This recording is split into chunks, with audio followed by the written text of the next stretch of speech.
Hi everyone, my name is Jordan and you're listening to the systematic theology episodes of All Truth is God's Truth. In this podcast, we will mostly be talking about theology, but I may occasionally venture out and talk about a bit of science, or history, or even philosophy. These theology episodes were recorded as part of a Sunday morning class we host in our home. If you would like to follow along with us, you can find notes and outlines for these episodes on our website at atigtpodcast.com. As part of the home classroom environment, you may also hear children playing in the background or air conditioners clicking on and off, but we hope you'll pardon these interruptions and join us as we learn from God's Word. Okay, so I was really hoping I could finish up this particular lesson in 2 weeks, but I realized as I was putting together the outline that Wayne Grudem actually says an awful lot on demons. And I was trying to figure out why that was relative to angels, given that it's angels, but they're the bad ones. But I think it's because Wayne Grudem comments a decent amount on spiritual warfare. And that when an angel shows up, like, okay, that's it, you're done. There's nothing to do as a Christian in response to an angel somehow interacting with you, were that to happen. Whereas if a demon shows up, there's actually something you can and maybe should do. And so, as much as I wanted to blast through this, I think we're going to spend at least 3 weeks on it. We'll go from there. So, the definition. Demons are evil spiritual beings who sinned against God and who now continually work evil in the world. Basically, yes, they're angels, but they're the bad ones. When did demons show up? If it's the case that God created a good universe and he looked at all that he had made and he said it was very good, it doesn't sound like there's any demons in the world at that point. So we read in Genesis 1:31, God saw everything he made, behold, it was very good. So at that point in creation, it sounds like, okay, God only made good things. He's a good God. There wasn't already an evil being in the world contending with God. It was perfectly good. But then, within a couple chapters, there's someone who's showing up opposing God and tempting humanity to rebel against God. So we don't get a description of when exactly or how exactly that happens, but it's implied that it happens at some point in there. As for what exactly happened, if you read 2 Peter 2:4, for if God did not spare angels when they sinned, but cast them into hell and committed them to chains of gloomy darkness to be kept until the judgment.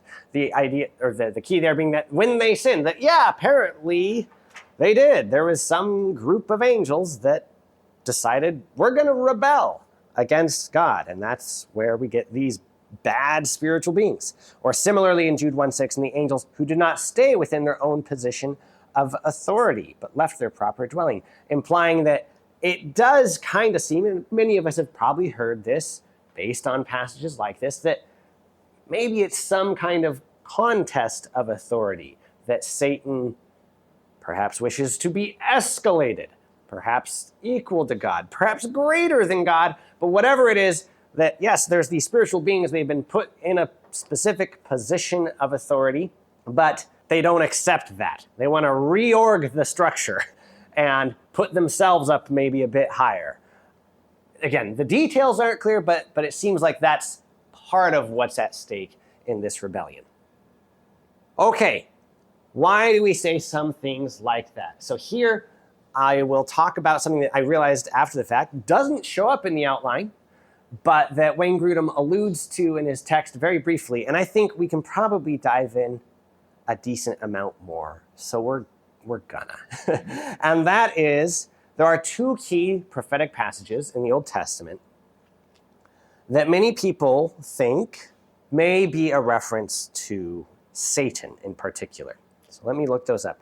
One is Isaiah chapter 14, starting in verse 3. We learn that this is in context, in its literary context, this is from Isaiah saying that on the day the Lord gives you relief from suffering and turmoil and cruel bondage, you, Israel, or specifically Judah, will take up this taunt against the king of Babylon. How the oppressor has come to an end. How his fury has ended. Continuing several verses later, how you have fallen from heaven. O morning star, son of the dawn, you have been cast down to the earth, you who once laid low the nations. We'll continue and read the rest of those passages. My starting point here, though, is that if you just read that straight through, it definitely explicitly says this is something you jeer back at the king of Babylon. That's a human king. That's like just a normal human. And so scholars are a little bit divided on whether or not this really is about Satan. Historically, it has frequently been interpreted that way, but the immediate comment is, say this to the king of Babylon. So that doesn't sound like we're talking to Satan, but there is some precedent that you might take a prophecy in which you are relaying a judgment upon a physical world thing and mingle it with spiritual realities and say that, well, there's actually a spiritual reality at work behind this, and we're condemning that too. And that perhaps one of the issues that the king of Babylon is facing is, like Satan, exalting himself way too much, thinking way too highly of himself, and that he needs to be humbled and condemned as a result of that. So, why, you're reading all these passages, a lot of it sounds like normal, bad king, you've done evil things, we're going to condemn you. But then you get to how you have fallen from heaven. That doesn't quite sound like an appropriate thing to say to a king, other than maybe metaphorically, I guess. O morning star, son of the dawn. All right, O morning star. The morning star, that's Venus. It's a planet, but it's called the morning star because it's the first thing you're going to be able to pick out, or the last that will disappear in the case of the morning. That as the sun rises, it's going to shine brighter than all the other stars. And so if the stars represent, as in last week we read some passages where the stars are maybe used as kind of metaphorically at least, as representative of spiritual beings living in the heavens, that then the brightest, the best, the biggest of those would be then the chief of those spiritual beings. How you have fallen from heaven. You've been cast down to the earth, you who once laid low the nations. Again, laid low the nations, okay, that could be the thing that the king of Babylon did. You said in your heart, I will ascend to heaven. I will raise my throne above the stars of God. I will sit enthroned on the mount of assembly, on the utmost heights of the sacred mountain. A lot of that language, I get it. I get why you hear that and you go, well, maybe that actually is about more than just the king of Babylon. I will ascend above the tops of the clouds. I will make myself like the Most High.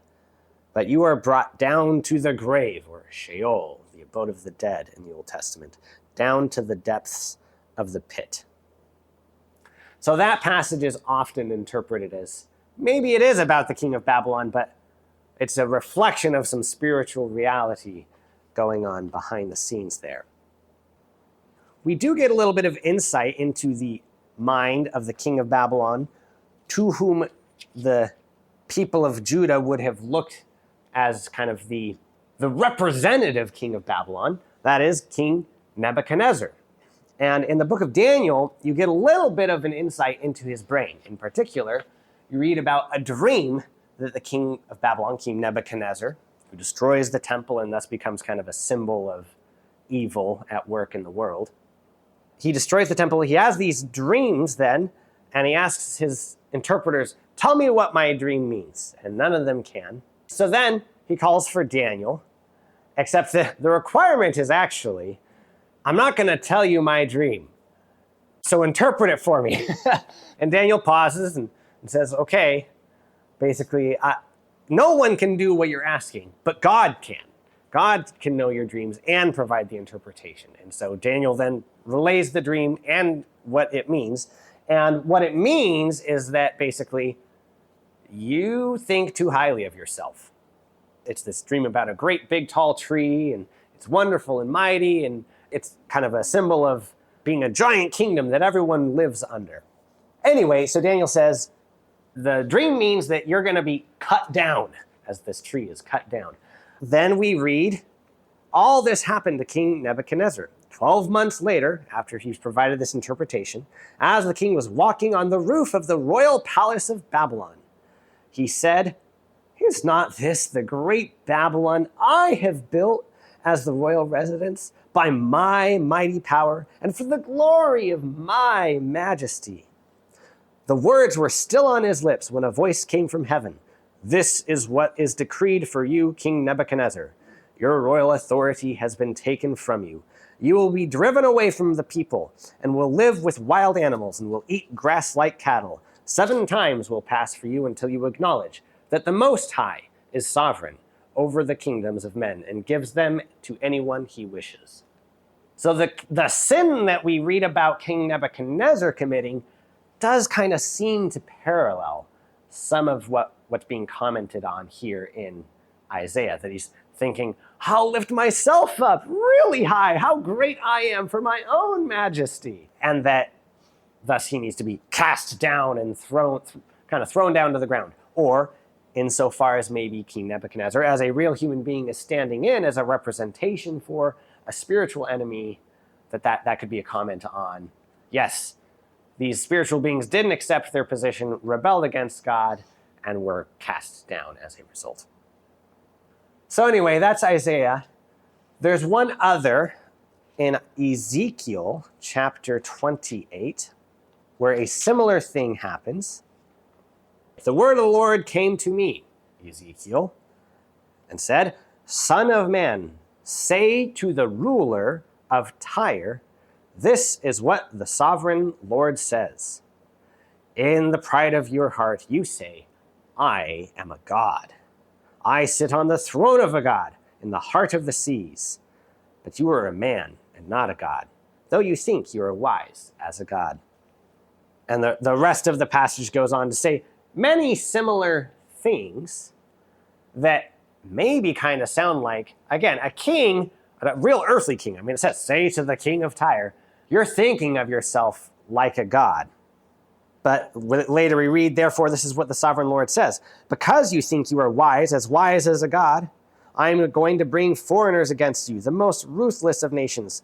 They will draw their swords against your beauty and wisdom and pierce your shining splendor. They will bring you down to the pit, and you will die a violent death in the heart of the seas. Will you then say, I am a god, in the presence of those who kill you? You will be but a man." A few verses later, "You were the model of perfection, full of wisdom and perfect in beauty. You were in Eden, the garden of God. Every precious stone adorned you: ruby, topaz, emerald, chrysolite, onyx, jasper, sapphire, turquoise, and beryl. Your settings and mountings were made of gold. On the day you were created, they were prepared. You were anointed." Technically, that's literally the Hebrew word Messiah.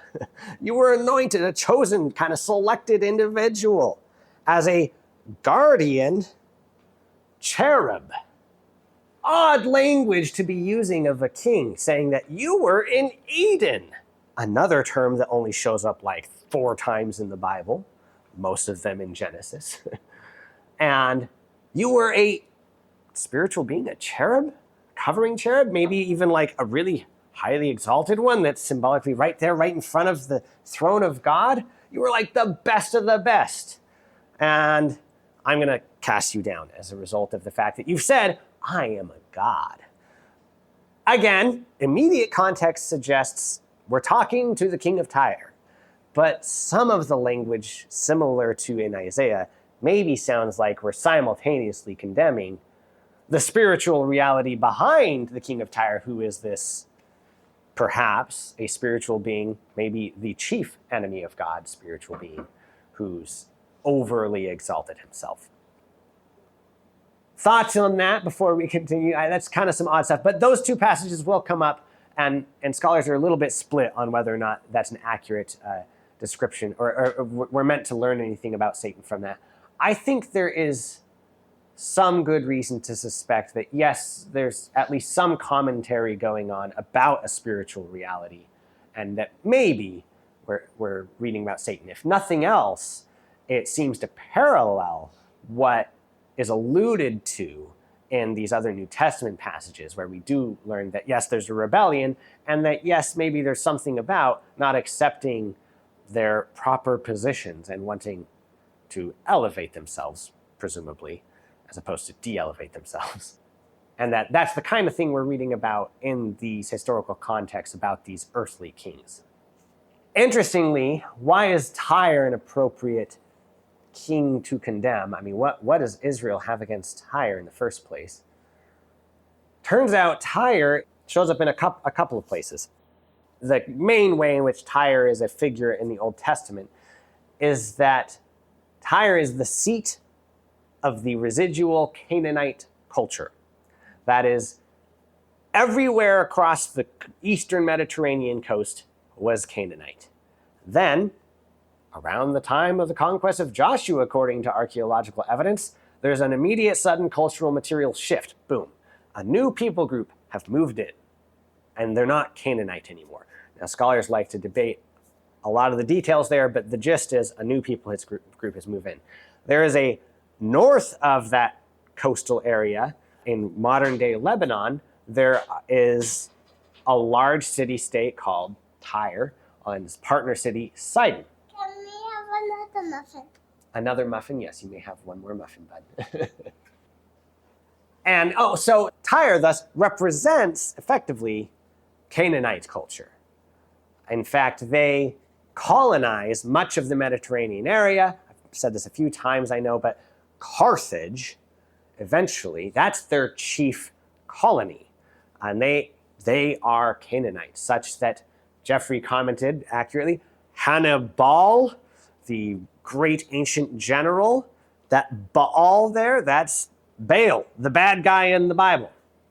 So Tyre is a Canaanite city. It represents the chief evil that God is condemning in the ancient world. Interestingly, at the time of Ezekiel, the guy who's king is Nebuchadnezzar. But we're sitting here condemning the king of Tyre instead, interestingly. The other interesting thing is we read about, we're going to send foreign nations to tear down your city, the chief of your pride. And King Nebuchadnezzar had attempted to do exactly that and failed. He laid siege to Tyre, but effectively withdrew and drew up some form of effectively a peace treaty where maybe King Nebuchadnezzar has the upper hand, but Tyre retains its sovereignty and it's not destroyed. Not, in fact, until a couple hundred years later, when a guy named Alexander the Great shows up. And Alexander the Great lays siege to Tyre. The thing you have to understand about Tyre is it's a coastal city, hence it has all these maritime trade relationships and colonizes through maritime trade a lot of the Mediterranean. And so that Alexander the Great lays siege to the coastal portion of the city and destroys it. However, the king of Tyre at that time is like, great, have the coastal portion. I don't care because I've got a whole fortress island about a half mile out into the ocean. And what are you going to do, Alexander? You don't have boats. I'm just going to sit here, wait you out till you're bored and starved, and leave me alone. Then I'll go back and rebuild my city. Alexander the Great instead says, no, I'm going to rip apart every building in this coastal territory region and use the bricks from them to build a causeway half a mile out into the ocean. Then I will bring my army out onto that causeway and lay siege to your fortified island city in the, quote, heart of the sea, which is absolutely what Ezekiel's referring to, in the heart of the sea being, you feel so secure out there in the ocean fortress. And Alexander eventually successfully lays siege to Tyre and decimates it. Many people think that's a fulfillment specifically of that passage there in Ezekiel. I think the fact that Tyre represents this chief evil spiritual entity being Canaanite makes it an appropriate symbol thus of the chief enemy of God. And the fact that when it is destroyed, it's through this military conquest that just obliterates it in a really magnificent way. In fact, if you Google Maps Tyre today, you wouldn't know it looking at it because it just looks like there's a land bridge connecting the two. But that's man-made, right? It used to be an island. And now I was just like this king who shows up and says, you are going down, and completely destroys it. It kind of, again, seemingly, I think would be a fitting judgment on that chief evil. There's one other thing about angels and demons in the Old Testament that some people think is a reference to angels and demons, and that is Genesis chapter 6. Spoiler alert, I'm going to take a different view, and so does Wayne Grudem. He does not believe that Genesis chapter 6 is a reference to this. Genesis chapter 6 is where we read, why don't we go ahead and get the exact language up? This is the Nephilim. It's the lead up to the flood. Genesis chapter 6 is where we first are introduced to Noah and the fact that there's going to be a great flood. But what we read there is, when men began to increase in number on earth and daughters were born to them, the sons of God saw that the daughters of men were beautiful, and they married any of them they chose. So this sons of God, in Job, when we read B'nai Elohim, sons of God, it absolutely is a reference to spiritual beings. It's very clear from the context that it is. Here it's less clear. But if you force it, if you say, oh, B'nai Elohim, sons of God, always, every time that shows up, it's a spiritual being, then yeah, that's what we're reading about here, spiritual beings. And they're somehow messing around with humans in a weird way, and that's precipitating this great evil such that God must judge. You also read about, we'll bring in the Nephilim. Let's see. So his days will be 120 years. The Nephilim were on earth in those days, and also afterward. And the sons of God went to the daughters of men and had children with them. And they were the heroes of old, men of renown. Another weird one. What are the Nephilim? These are angels' view is that, it's angels somehow managed to have babies with human women.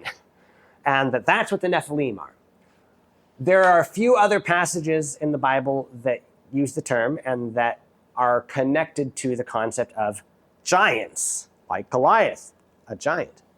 And so there's a whole theory of interpretation that says that's it, that's the story. Angels have babies with human women. Those babies are giants for some reason. That's like Goliath is like one of the last of those on the earth. I don't think that's the correct interpretation. Other than that, there's a few things. One is that in the Septuagint, the Greek translation of the Old Testament, when they get to Nephilim there, the Jewish translators do select the Greek term gigantos, giant, to translate Nephilim. In most English translations, they get to it and they say, well, the Hebrew word is Nephilim, so we'll translate it Nephilim. We have no idea what we're talking about here. We'll just leave it in Hebrew for now. But the Jewish translators did clearly make a transition to a different word in Greek, and it meant giant. I think the connection to giant is there if you read all the other passages where this shows up. But why a giant? I think probably that what people have effectively stumbled upon is that, well, basically that Jeffrey in the ancient world would have been a giant. That most humans in the ancient world, Stuart too, for sure, not me, I would have been tall, but most of the ancient world, when you just look at the skeletal remains, they're like struggling to push 5 feet. Men struggling to push 5 feet. So when you read about Goliath being probably not 9 feet tall, I think there's a translational error or a manuscript error that crept in and that created the tradition that, wow, 9 feet tall, that is tall. Not that humans can't be that tall, but that probably he's more like 6'10" or something like that.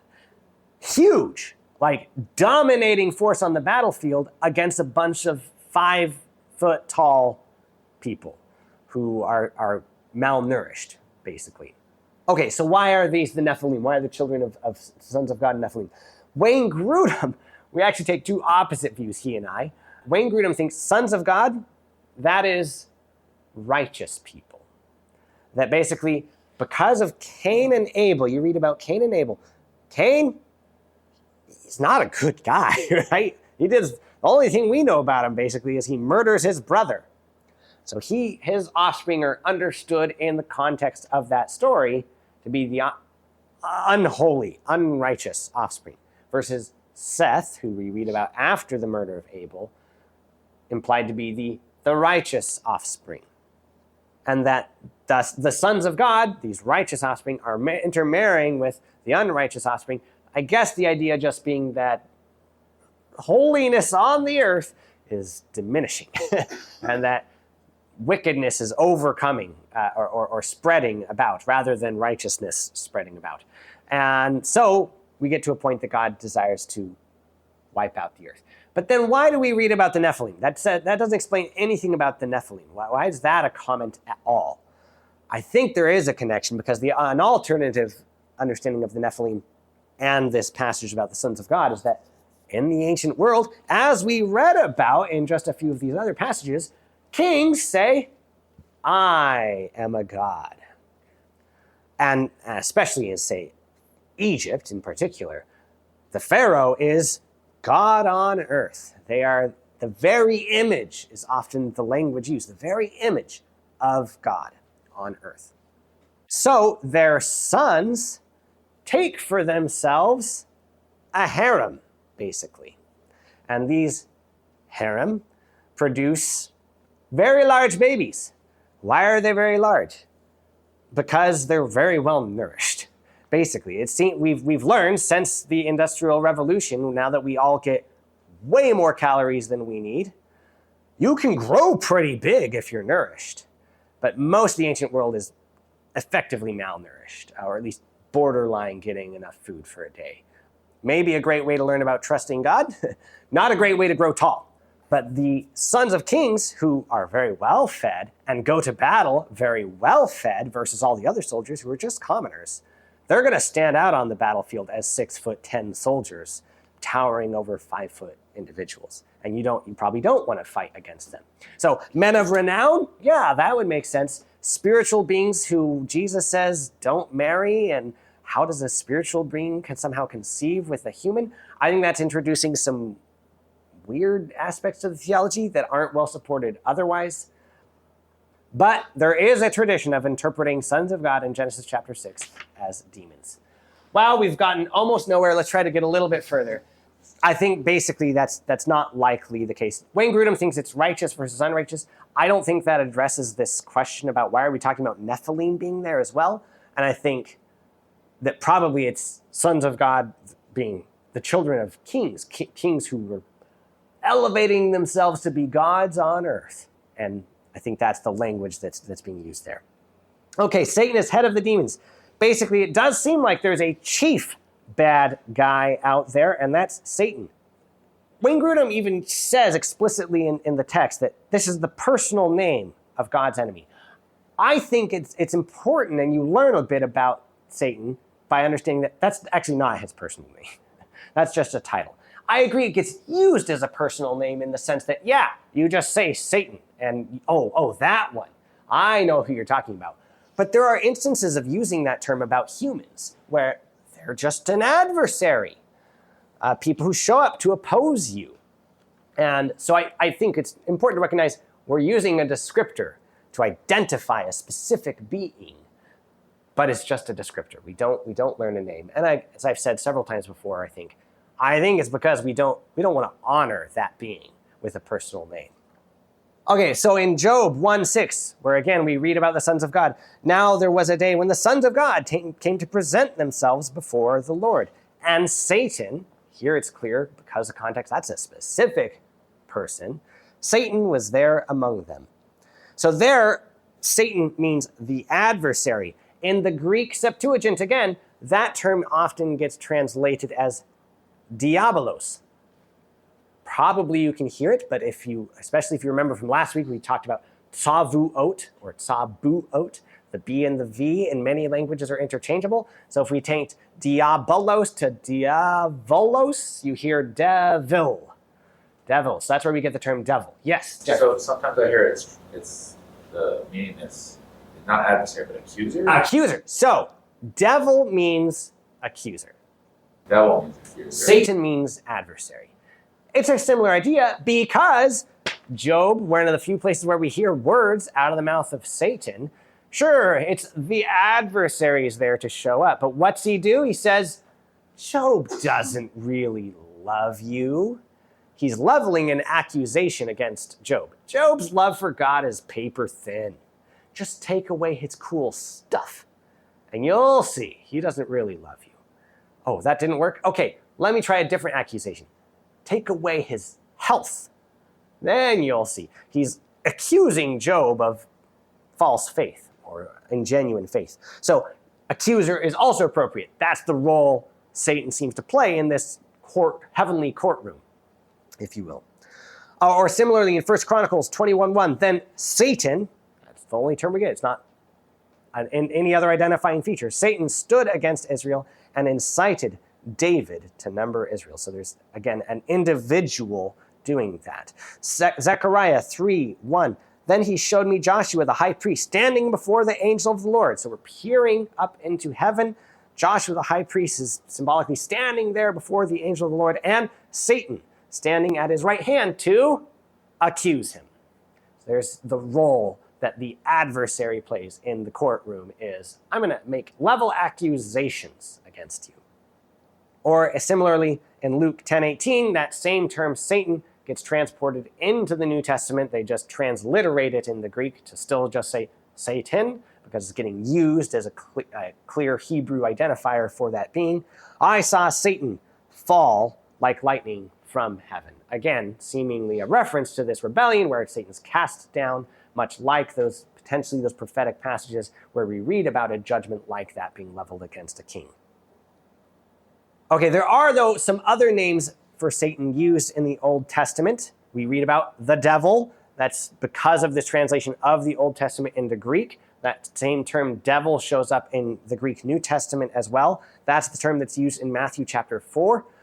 In the temptation of Jesus, it's the devil shows up and he tempts Jesus, much like the engagement between Adam and Eve in the garden and Jesus now in the desert against the devil, where did God really say this kind of accusation or temptations showing up? And Jesus responding correctly in this case by correctly citing God's words in rebuke of Satan. We also, in Revelation chapter 12 and chapter 20, we get a statement about the great dragon, where we're reading this apocalyptic, weird-looking vision, but there's this enemy dragon being who's opposing God, fighting, slaughtering the saints. And we read the great dragon, who's the ancient serpent. Okay, so there we're connecting almost certainly to Genesis chapter 3. That serpent from way back at the beginning shows up as a serpent in the garden. Okay, that's the dragon, God's enemy. Dragon and serpent, kind of similar ideas, so that makes sense. Oh, he's called the devil, and he's the deceiver of the whole world. Okay, so Revelation makes it completely unambiguous what's going on, both that in Genesis chapter 3, yes, that is Satan. We call him the devil, and he's the accuser. He's this dragon fighting against God.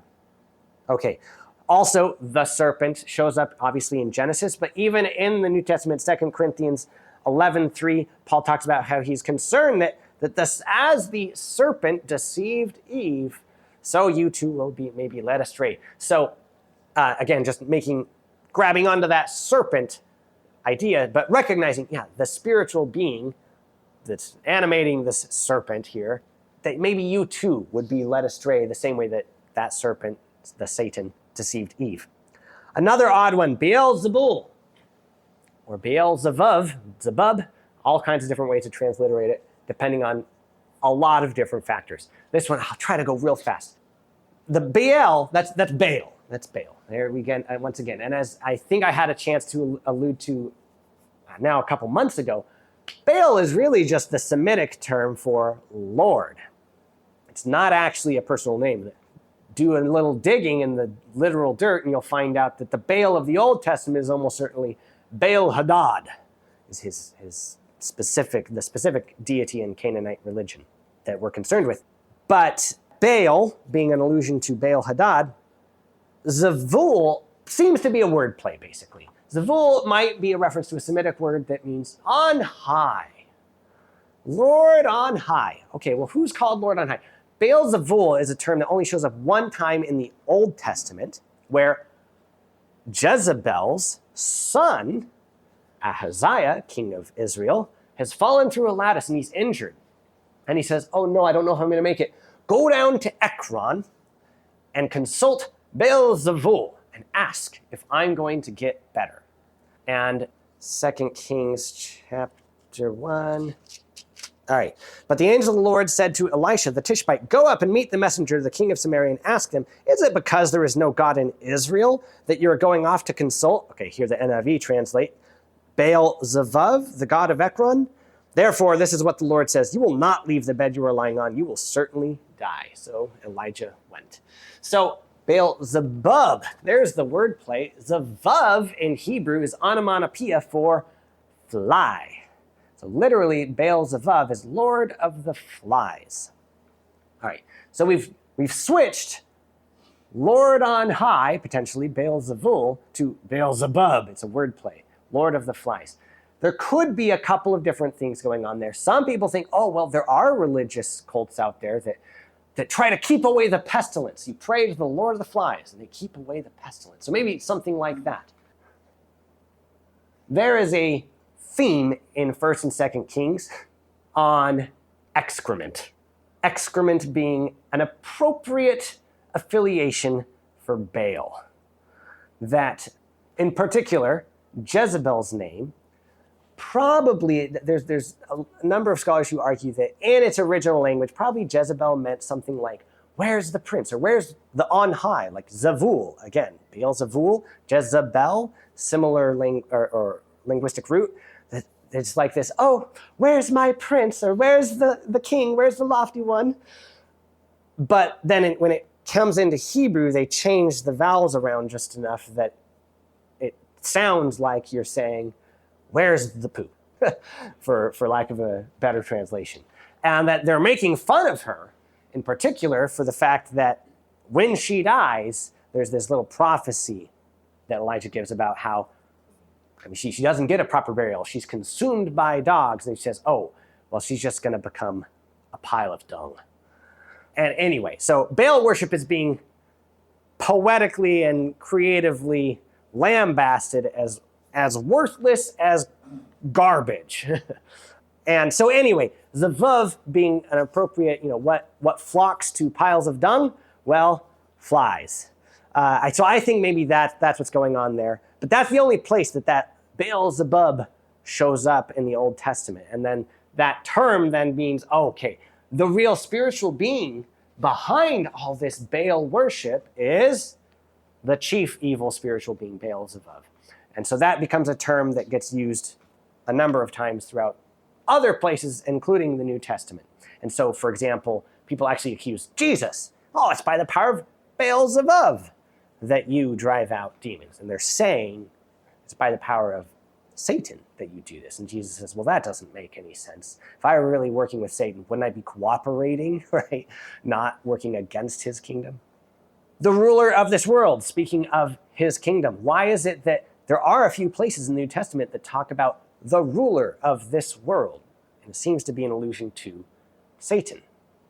And there seems to be a recognition that, yes, insofar as the powers at play in the world are in opposition to God, they are under the influence of sin, they are doing unjust and evil things, that there's a recognition, that rulership, that's from the evil one.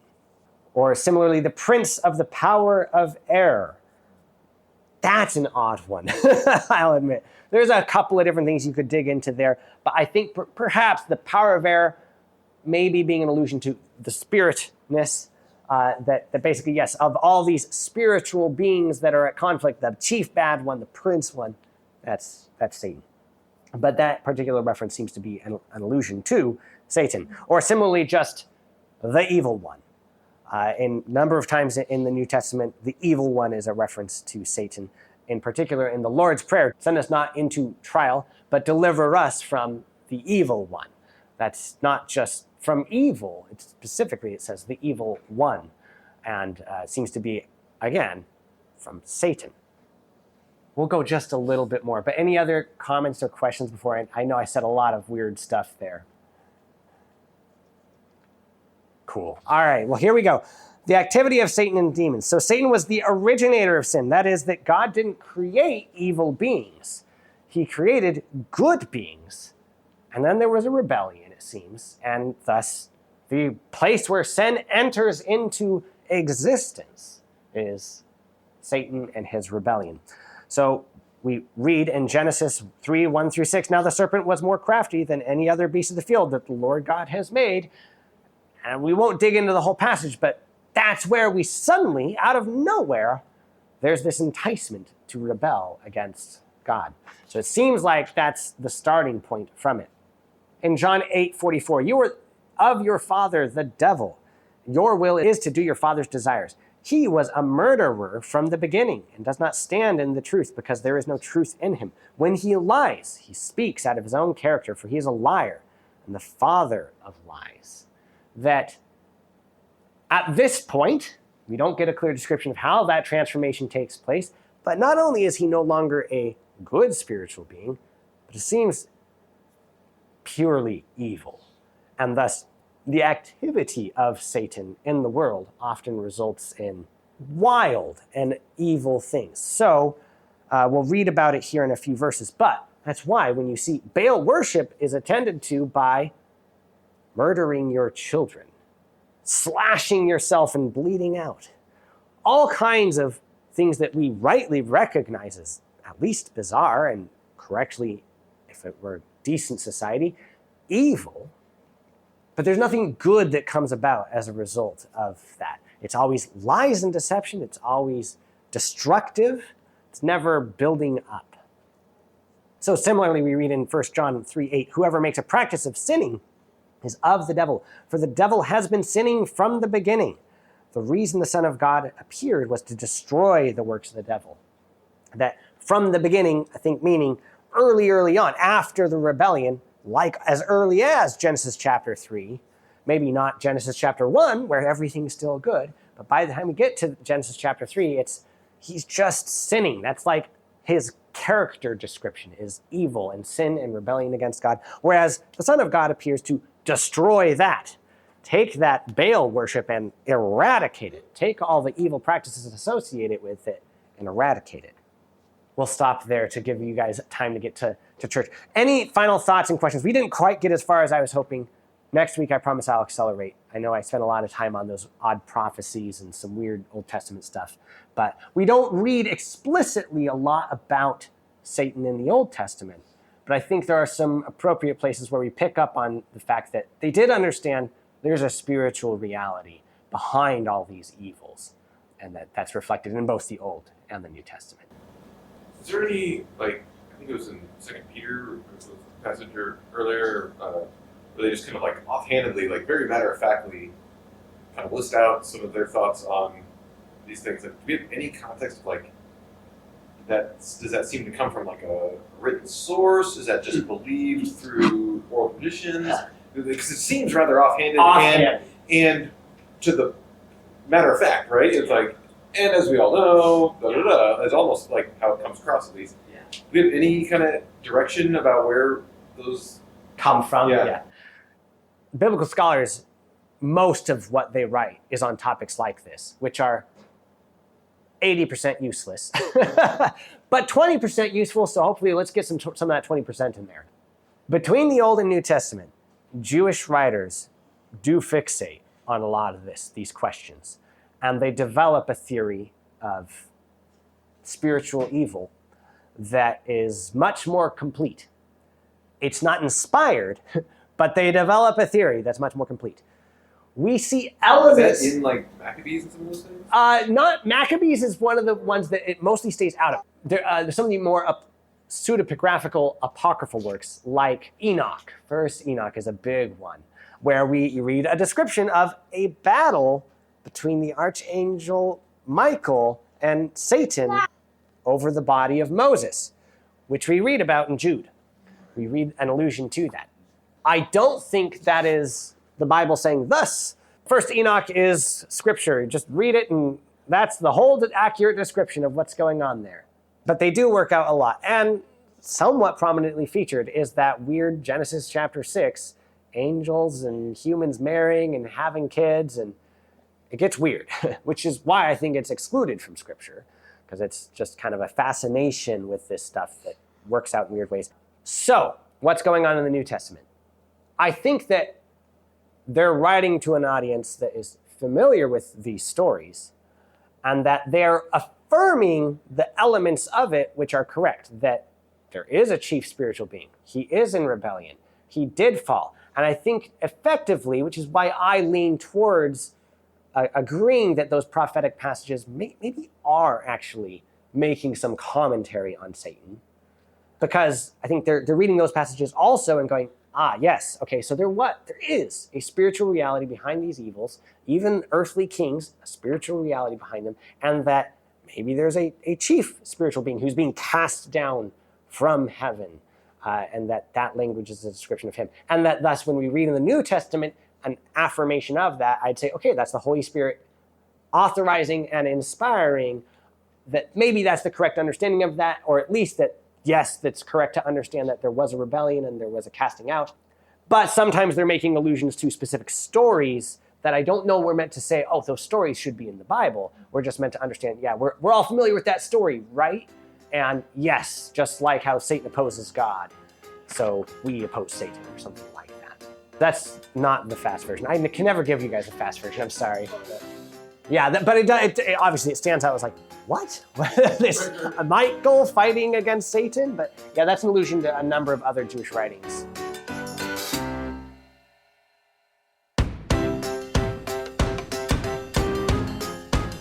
Thanks for listening to this episode of All Truth is God's Truth. We would love the opportunity to help more Christians dig deeper into God's Word and grow stronger in their faith. If you've benefited from this podcast, consider sharing this episode with a friend and leaving a 5-star review on Spotify, Apple Music, or wherever you listen to podcasts. Also consider checking out our website at atigtpodcast.com, where you can find detailed show notes and outlines for these episodes. We'll also be releasing a series of blog posts to provide useful background information to help you read your Bible better. To keep up with what we're doing with the show, follow us online at facebook.com/atigtpodcast or x.com/atigtpodcast. As always, feel free to reach out with any questions or comments via our website or on social media. We appreciate you listening, and we'll see you next week.